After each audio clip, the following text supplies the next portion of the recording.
Does this image bother you? Question why. You're looking at a steak. It's just a steak. If you saw the same steak in a supermarket, you might buy it, make yourself a delicious meal. But next to the word horror, this image becomes problematic.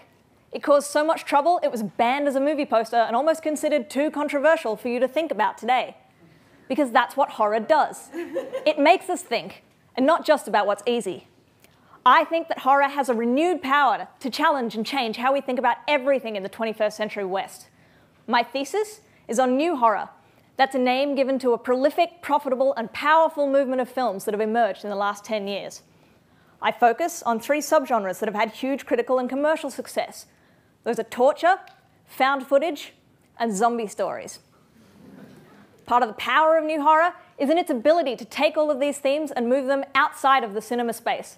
And now they confront us online, in news, in advertising, TV, games, apps, and even in live performances. Horror is everywhere. And the question I always get is why? What makes horror so important to us now? I think it's because horror challenges 2 of the most important issues in the 21st century West. And those are terror and the screen. Now, when I say terror, of course all of us think of 9/11, but the word is now how we discuss all kinds of issues relating to disaster, to violence, to paranoia, and any us and them mentality that exists today.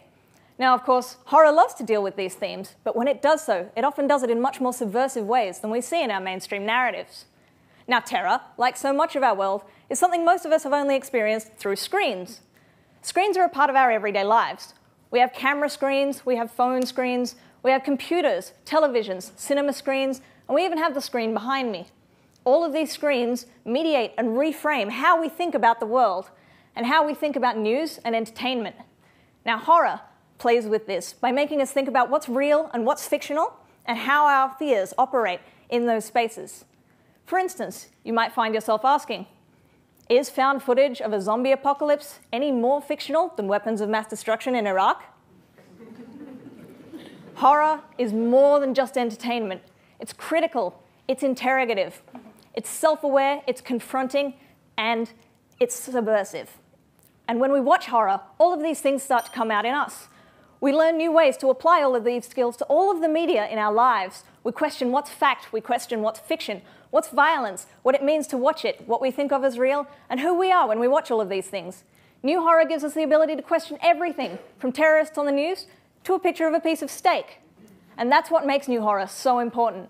It doesn't give us any answers, but it makes us ask some very dangerous questions. Thank you.